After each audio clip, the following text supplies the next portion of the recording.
e sobre as consequências, as futuras consequências desse processo de aglomeração.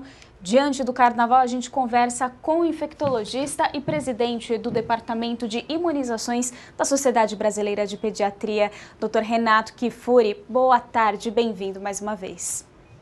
Olá, Lívia, boa tarde. Prazer falar com você e os ouvintes da Jovem Pan.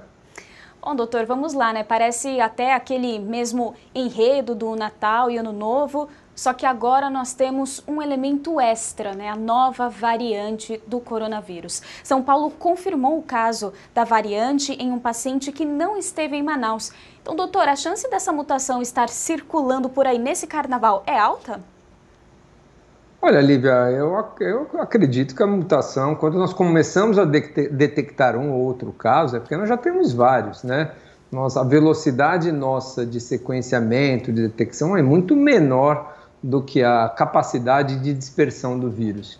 Com tantos voos saindo de Manaus, com milhares de pessoas diariamente viajando de Manaus, sem fechamento da cidade, por exemplo, eu tenho certeza que a maioria das capitais, a maioria dos locais já convive com essa variante, independente de você detectar ou não.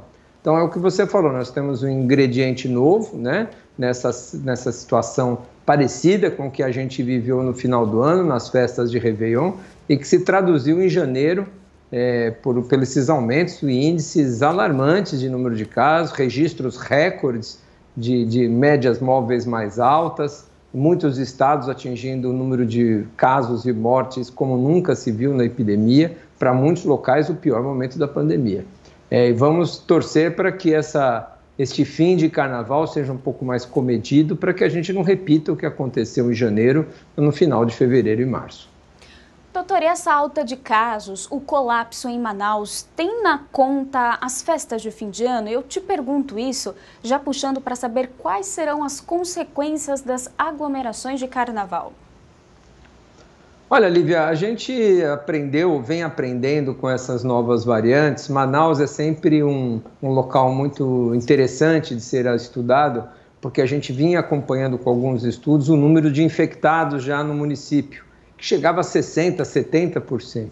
E para ter uma outra onda agora de tamanha magnitude, com tamanha transmissão sustentada na cidade, é muito lógico imaginar que as pessoas estão se reinfectando. Então, essa nova variante parece escapar da imunidade um pouco de quem já teve a doença.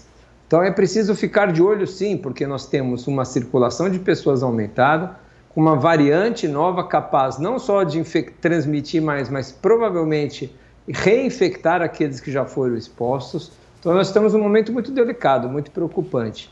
Felizmente, essas cenas que nós estamos vendo de aglomerações no Carnaval, eu quero crer que é a minoria das pessoas. Se a gente imaginar o que é o nosso Carnaval, Recife, o Galo da Madrugada, Salvador, os trios elétricos, o Rio de Janeiro com o Carnaval de rua e os blocos, e o mesmo Carnaval nas avenidas, e mesmo São Paulo, o Carnaval que vem crescendo, é praticamente hoje muito diferente. São poucas as festas, poucas as aglomerações. Claro que gostaríamos de não ver nenhuma cena como essa. Mas perto do que poderia ser o Carnaval, eu acredito que boa parte da população tem aderido às nossas recomendações de realmente pular o Carnaval, né? Pular para o ano que vem o Carnaval. Essa é a recomendação, infelizmente, esse ano, uma festa tão popular, tão típica do Brasil, mas que esse ano vai ter que ficar sendo comemorada de um jeito diferente. Sim, de acordo com o levantamento do Paraná Pesquisas, né, a crise do coronavírus deixa 71,2% dos brasileiros em casa durante o Carnaval, já complementando aí esse comparativo que o senhor fez, né, comparado, claro, ao Carnaval que nós conhecemos aqui no Brasil, realmente é uma boa colocação, doutor. Mas agora olhando nesse período pós-Carnaval, né, podemos ter um aumento no número de casos acometendo os grupos de risco, e não é só porque uma parcela dos idosos tomaram a vacina que significa que as medidas de segurança devem ser relaxadas, não é, doutor? A quantidade de pessoas vacinadas ainda é pequena do que seria o ideal para, de fato, ter uma imunização desse grupo de risco? Sem dúvida, Lívia, 5 milhões de brasileiros vacinados.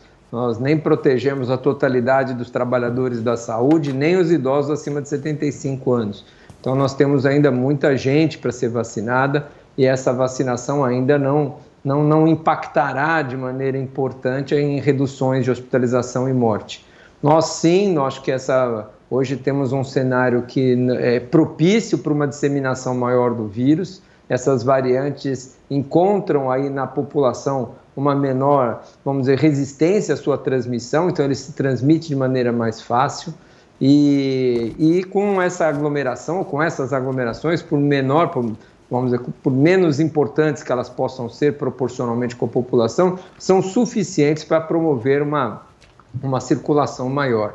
Então, nós tememos sim para que daqui umas 2 semanas passadas, que é o período onde a gente espera que vão haver aumento de casos, especialmente casos graves, a gente tenha novamente uma sobrecarga no sistema de saúde. E nós estamos aí trabalhando especialmente na região norte do país, com o limite, né, nos estados de Roraima, Rondônia, Manaus, Pará, Amapá, realmente com situação muito limítrofe ali da ocupação dos leitos e é prestes a entrar num colapso. Então, acho que é hora de termos aí essa recomendação toda de distanciamento, de não aglomerar, muito reforçada nessa época.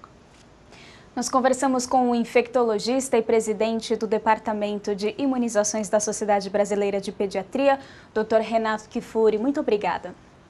Obrigado, Lívia. Um ótimo dia, ótima semana para você.